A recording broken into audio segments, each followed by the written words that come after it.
Time to break down the Midwest recruiting. Who's winning the battles between Ohio State, Penn State, Michigan, Notre Dame, Indiana, and more? Let's talk recruiting.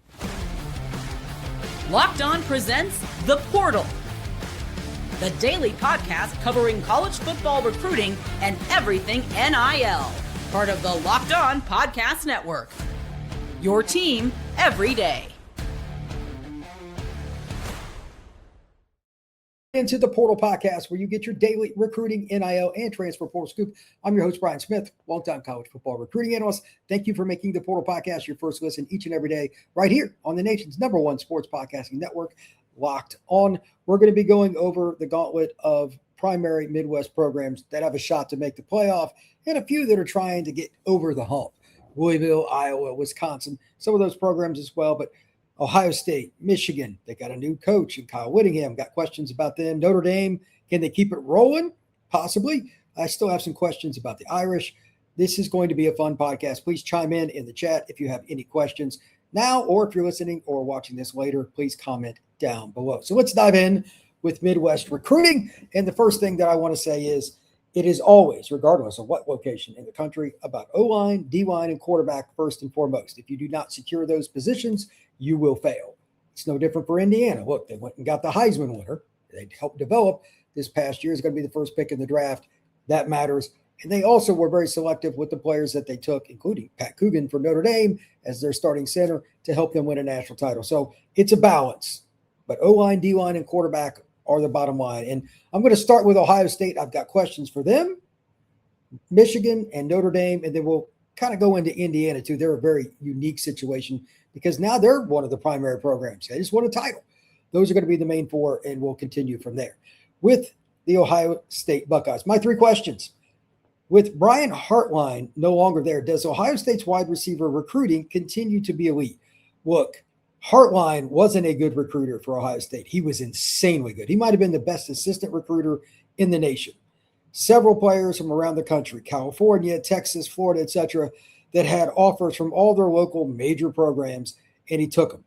Guys that are starting for the Seahawks, etc., like everybody that you can imagine that one of these guys, Ohio State would get them, no matter what their depth chart was. Hartline was the reason. So I think that's a really important question. We'll get into their overall situation, but right now, Ohio State's not exactly hurting in terms of their roster or what they've got committed. But you know what? I think it's important to mention, again, you've had just such a dominant run. If they don't get a couple of those kids every year, their program might change a little. Number two, this past year, Ohio State certainly made it an emphasis. Will they do it again? O-line, D-line recruiting. This past year, they had 5 offensive linemen and 7 D linemen, including Kari Wilder, who I thought was the best interior defensive lineman west of the Rockies and maybe in the country. And they also had Sam Greer, an in-state kid, as an offensive tackle that might challenge for playing time this year. He's awesome. Can they back that up with another one? If they do, then Ohio State's not really going anywhere. Number 3, this is a really good year for the Midwest, especially in the trenches and Chicago in particular. Will the Buckeyes beat Michigan and Notre Dame for many of those top recruits? Again, Chicago is really a big part of that, but Ohio, they've let a few more guys out of Ohio than what you might expect. Will the Buckeyes reclaim that? And they've done some good things in the state of Indiana recently too. And Monchin Sales is an absolute dog. Wide receiver out of Indianapolis is somebody on the radar. So that's another guy to think about as well. Him and I'd say just 2 or 3 other guys, but Indiana's a pretty prime state for the Buckeyes. Obviously, it's next to it. Can they beat the Hoosiers in Alabama, et cetera, for Sales?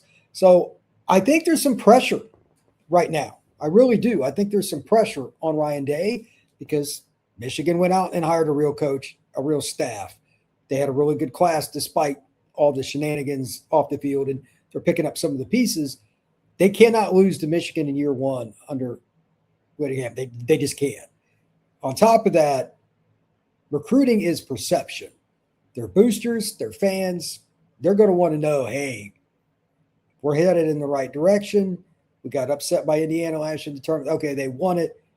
We can't be behind Indiana and Michigan. That can't happen. So I think there's a lot of pressure for the Buckeyes. I think they'll answer the bell in general, but I still have a hard time seeing wide receiver recruiting being the same. I'm not trying to be mean, but Hartline is now at USF as the head coach, and good for Coach Hartline. He's a nice guy. I hope he does well. Let's see what that happens, because they're going to lose Jeremiah after this year. Obviously, he's going to be a top 5 pick. That's important. And then secondarily, they're going to lose Brandon Ennis too. He's talked about a lot, but that's their slot receiver. That'll be kind of the end of that little era of the key guys they got out of Florida. Carnell Tate was another kid that they'd signed. He's Chicago originally, but he played at IMG Academy in Bradenton, Florida. It's going to be harder to get a lot of those national kids without Hartline. He was a great recruiter, a great coach. We'll see. Now let's talk about the Michigan Wolverines. Does Michigan land its quarterback of the future like Kamden Lopati? He's the kid out of Utah who's committed to Illinois. I think he's visiting Notre Dame and/or Michigan soon. I can't remember the order, but like there's a big push for him. Illinois is trying to hold on to him. Who is Michigan's future quarterback? I think that's really important. I'm not sure how Kyle and his staff are really going to use their offense, but I know they want to run the quarterback a little bit. Kamden's a really good athlete. He would be a good fit.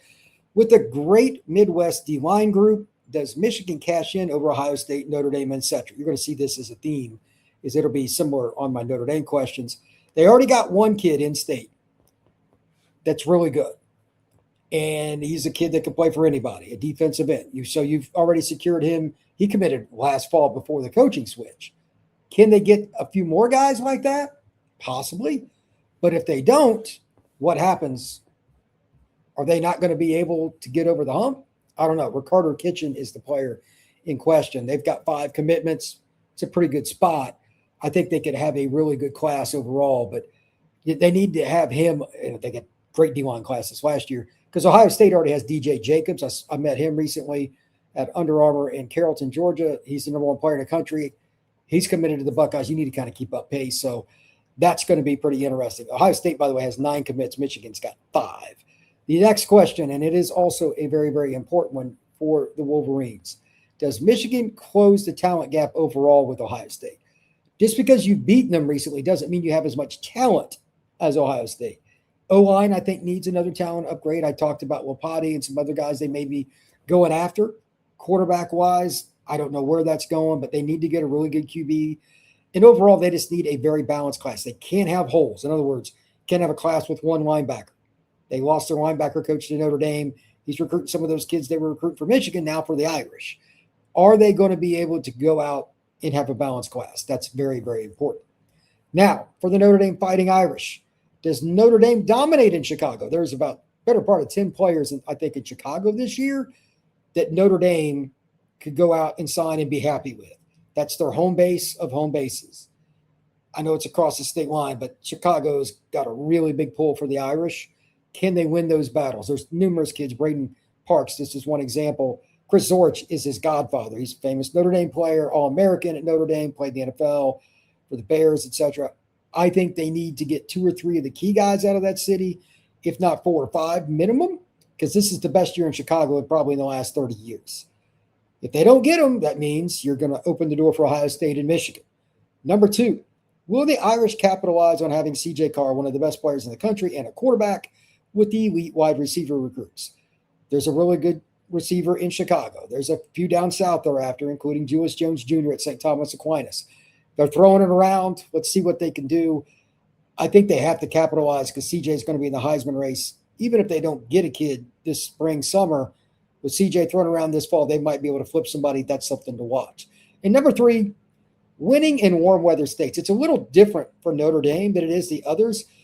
Being a private school with different kinds of academics, they recruit nationally. They're going to have to win a few battles like they do every year. This is nothing unusual for Notre Dame fans, that you're not the favorite. The kid may not have known much about you. Let me give you an example. The Wissington kid they just got, he's from Texas. He didn't know a ton about Notre Dame, takes his first visit and commits. Texas wanted him. Texas Tech wanted him. A&M, Baylor, SMU, all these schools were after him. Takes one visit to Notre Dame and they get him. You need to be able to do that in Georgia, in Florida, in North Carolina, etc. How many of those battles will they win? I think it'll go pretty well for Notre Dame in that regard. Their class already, by the way, is started off very, very well. Notre Dame sits at 8 commitments. They got James Holter committed. His dad played at Notre Dame in the early 90s. Big-time offensive lineman out of Pittsburgh. And they also got Xavier Hassan out of Cardinal Gibbons High School down in Raleigh, North Carolina. I've seen him play a couple of times. He's really good, really physical player. So they're off to a great start from all around the country, but getting some of those skill guys and maybe even D linemen down south. I mean, they got a defensive lineman out of Florida last year. That's hard to do. If you can do that, you're going to have another top 5 class, maybe even top 2 like they did this past year in 2026. Now, when we come back, I want to talk about Indiana because that's a program that it's very difficult to project. They're the anomaly of all anomalies. They won the national title with fewer than 10 4-star recruits out of high school. That doesn't fit any measurement ever. How do we grade the Hoosiers? What is next for them? And are they going to start taking recruits away from Indy or from Notre Dame and Michigan and Ohio State, maybe even Penn State? It's possible. We're going to talk about that next, right here on the Portal Podcast. Today's show is brought to you by our friends over at Indeed. Workplace chaos, deadlines stacking up, inbox overflowing, and the one position you have to fill is still sitting open. When the pressure's on and you need the right hire, this is a job for Indeed-sponsored jobs, which helps you reach the people who actually fit what you're looking for: skills, experience, location, so you're not just hoping the right candidate stumbles across your post. And here's the stat that says it all. In the minute that I'm speaking with you, companies like yours will make 27 hires on Indeed, according to Indeed's data worldwide. So if you're hiring, spend less time searching and more time interviewing candidates with Indeed-sponsored jobs. Spend less time searching, more time actually getting all the boxes checked you need, which means less stress, less time, more results. When you need the right person to cut through the chaos, this is an Indeed-sponsored jobs situation. And listeners of the show get $75 in sponsored job credit to help your job get the premium status it deserves at Indeed.com/podcast. Indeed.com/podcast. Check it out and tell everybody you found it right here on Locked On the Portal. Indeed.com/podcast. This is a job for Indeed-sponsored jobs. This is also a podcast being promoted by Robinhood. What if sports were traded like markets? Now you could put your sports IQ to work in real time. Robinhood prediction markets. It's not you against the house. It's you participating in a live market. You can buy or sell the positions live all game long. Use your sports knowledge in the moments that matter. Robinhood prediction markets changes the game.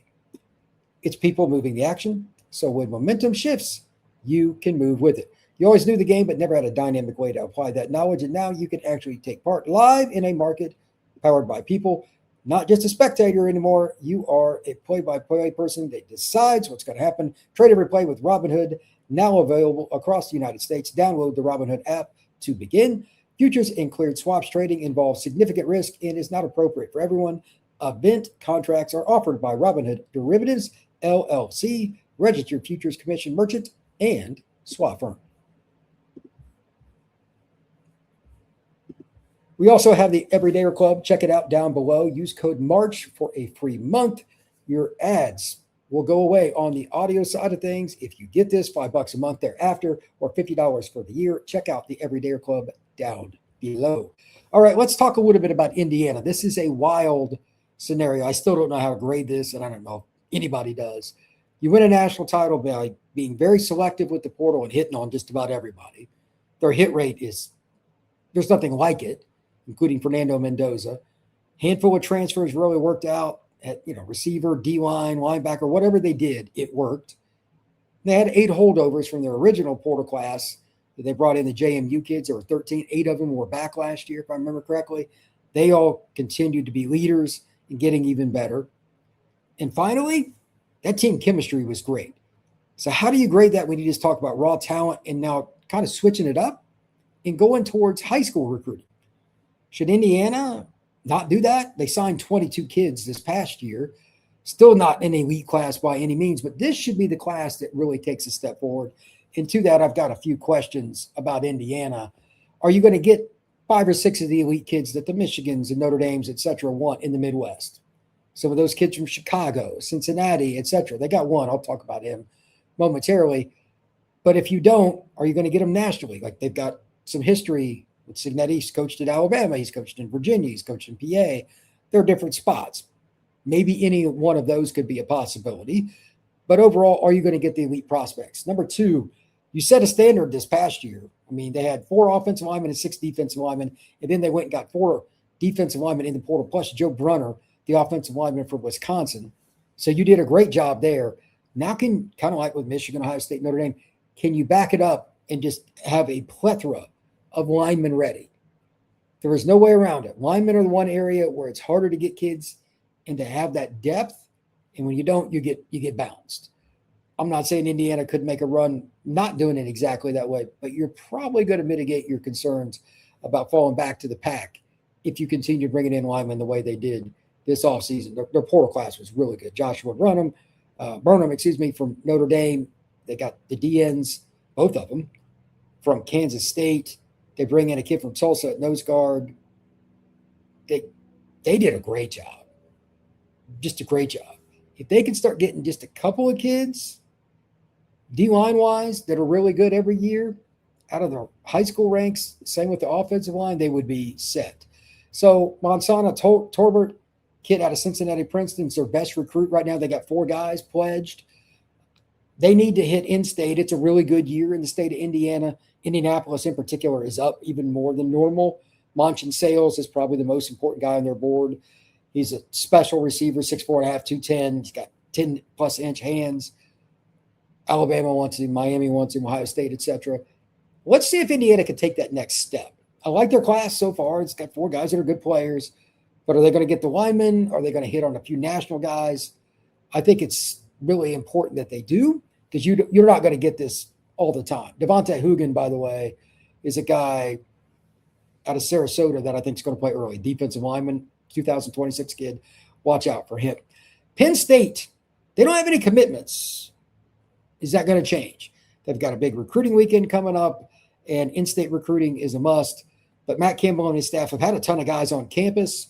I think they're a very important program to the Big Ten to get them rolling, but they got roughly 40 or 50 kids from Iowa State. It's insane. I would imagine the Penn State fans are getting a little nervous. I'm not too worried. If we get about another 3 weeks from now, they don't have any commitments, I'll be nervous, because you're going through your spring visits with all these kids coming to practice. If they don't get somebody, kind of like Notre Dame got the Wissington kid from this weekend, they had a bunch of kids on campus. You should get somebody in the first week or so after those visits. If Penn State doesn't have somebody by April 15th, we can talk about concern.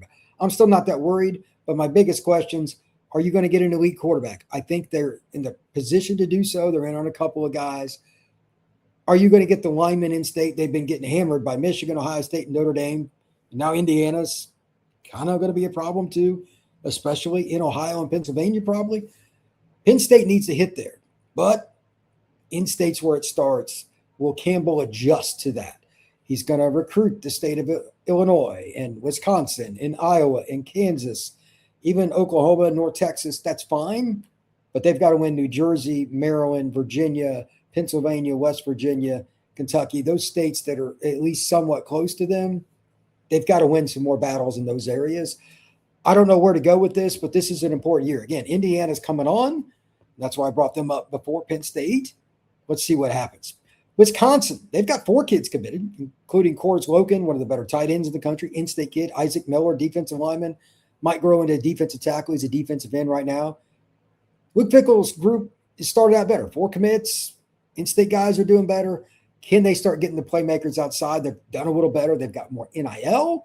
I like the trajectory right now. And they went and got Colton Joseph out of the portal. That'll help.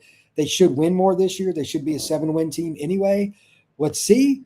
But at the same time, there's pressure on him to win this year. There cannot be any more, quote unquote, waiting around in Madison. They've got to get it done, man. That's a program that shouldn't have a ton of problems winning, but then again, maybe they will. Iowa, I'm just going to bring it up. At what point does Coach Ferentz have some issues getting recruits because of his age? We thought he might have retired a couple of years ago, and he keeps on going, which is good for him. He's still a great football coach. Are they going to be able to get more recruits? And by the way, Penn State's probably going to get Will Slagle, it sounds like. Maybe the best offensive lineman in the state of Iowa. Obviously, Will. You got Matt Campbell over there trying to steal kids from the area that he's familiar with. They need to have a good year recruiting. Wisconsin's kind of on the way back up. Minnesota's better. Illinois is better than they have been. By the way, congrats to them. They've got a nice program. And, of course, Indiana is. It makes it harder for Iowa. It's one of the reasons I brought this up. I think Iowa is in a very peculiar situation. Some of the programs that were around you that were down, Nebraska should be up some too, are all up a little bit. Big Ten West is getting better. Even Purdue's better than what they've been.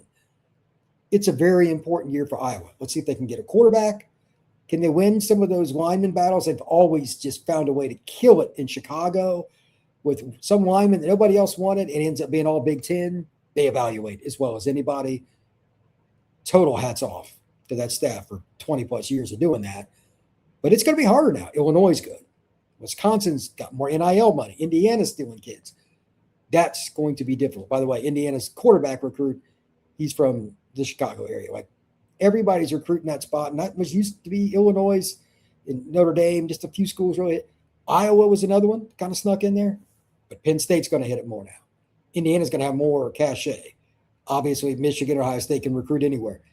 I think it's going to be more difficult for Iowa, and you might see them drop off a little bit, especially as Kurt's career kind of winds down.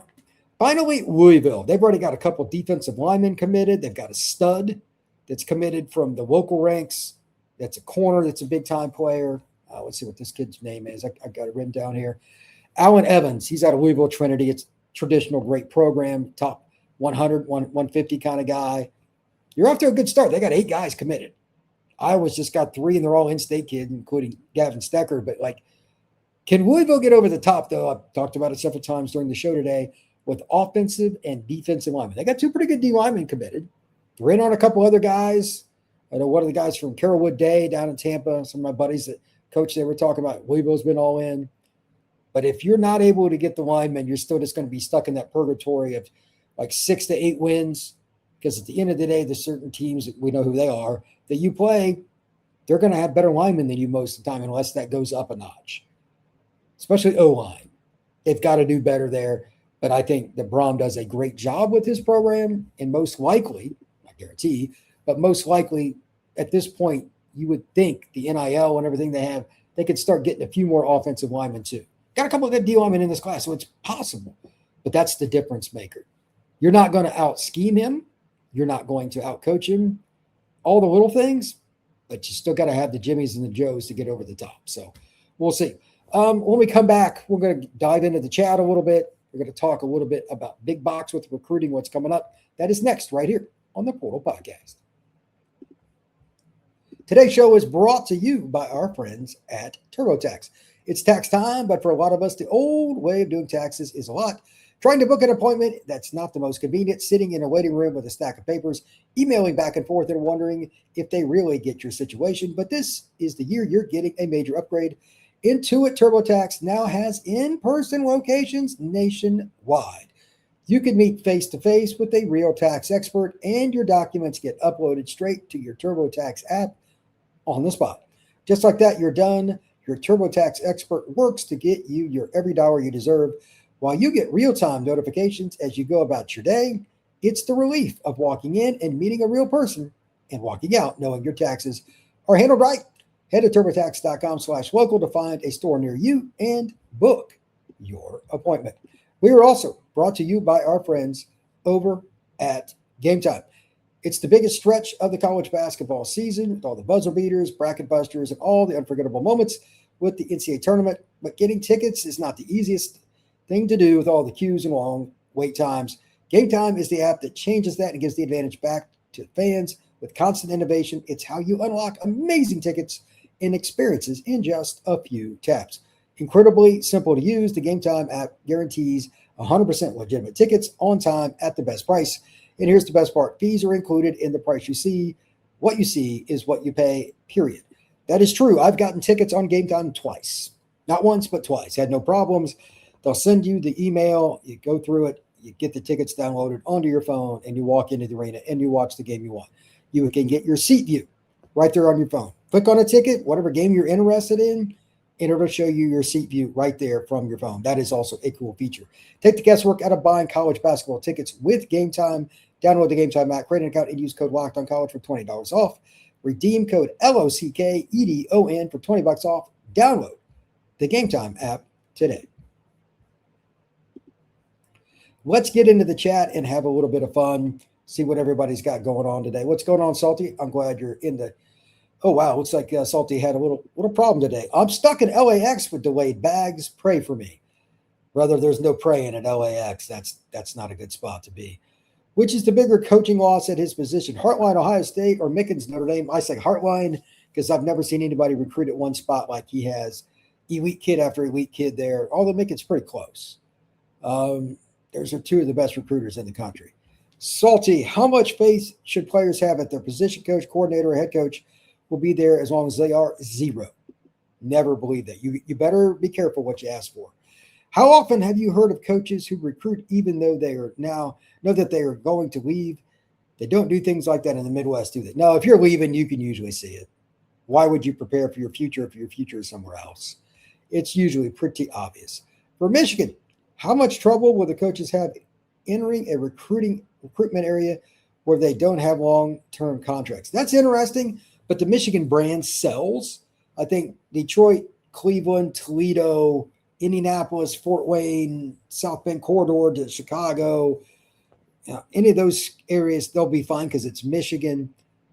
Where I'm more concerned about Michigan is when they recruit in Ohio, like Central Ohio, Southern Ohio against Ohio State. They used to win a lot of those battles. They haven't won as many lately, but now those coaches don't know that area. That's not as good. They've got a supplement for, at least for now, Utah, Arizona, California, Texas, Colorado, and that's fine. They probably will, but they also need to still beat Ohio State for some kids in their backyard. Salty, is it better to lock up a recruiting class early or late? Early means the poachers know the number they have to beat. Depends on the kid. Some kids, they just want to be done with it. I spoke to a big-time safety the other day, told me it wasn't about money. He just wants to find the right fit for him, go through the process. Okay. Some kids, it is about the number. So everybody, it depends. Katie, Ohio State wide receiver recruiting has always been elite. Look back through history. It's been really good, but the stuff that Hartline's done is retarded. I mean, it's just insanity. Like he gets pretty much a top 5 guy every year, and he signed arguably the best receiver multiple times out of the high school ranks. Even though they're going to have to wait because they don't rotate receivers. It's insane. It's just insane. Notre Dame took 2 of Ohio State's receivers. Mylan Graham will play immediately or very soon. I think that both those guys will play really early. We'll see.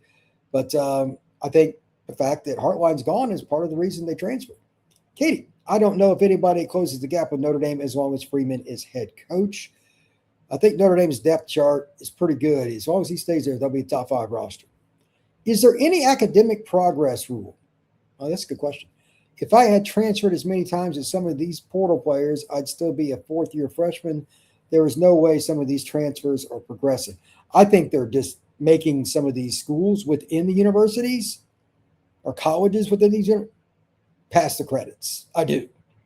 Because of that. I agree. Katie, yes, I agree, man. That's kind of scary. Katie, Indiana now has the high profile it takes to attract elite high school recruits. They do, but you have to capitalize. If you don't, you will fail. Never thought I'd agree on anything with Tommy Tuberville, but the legislation he just introduced in the Senate is sorely needed. I'd add a cap on how many portal players a school can take in each window. I'd set a limit of 5 per school. There's no way it's ever going to be 5, Katie. 25 would probably be about the lowest number because everybody's looking to transfer. There just wouldn't be enough because the kids have the ability to leave. I don't think you can do that because the kids would sue you that I don't have a place to go. I don't think that's going to work. By the way, Clemson recruiting is on fire. Dabo will be back. I need to see how they do with quarterback. I don't know if they've got a quarterback, which means everything. Hurricane Chicks. Midwest kids are starting to go a little more national. That is true. That is true. Miami's D tackle is a Chicago kid. One of their DNs is a Chicago kid. It is a little different than it used to be. Some of the guys down south have always come up because there's just more players down there. But it could be a scenario where we see more players from up north because there's more familiarity with the internet and having your cell phone everywhere. It is possible. Very, very much possible. Thank you, folks, very much for checking out the Portal Podcast. I appreciate it. I love doing these live shows. They're a lot of fun for me. I think that Michigan and Ohio State, the recruiting battles are going to be fun this year. Indiana coming back into this season, being a favorite again to possibly win the national title. I don't know. It's hard to grade them. But how do they recruit? Is there going to possibly they really get Monchen Sales, maybe the best receiver in the country? Is there a chance that Notre Dame wins out in Chicago? There's a lot of really neat Midwest pieces. Then you got teams like Iowa, head coach at the end of his road, Wisconsin trying to make some inroads to get back to the top of the Big Ten. This is fun. I like talking about this. We'll do something with the South on Friday, have some fun with it. This has been the Portal Podcast. Thank you very much. We will see you again soon.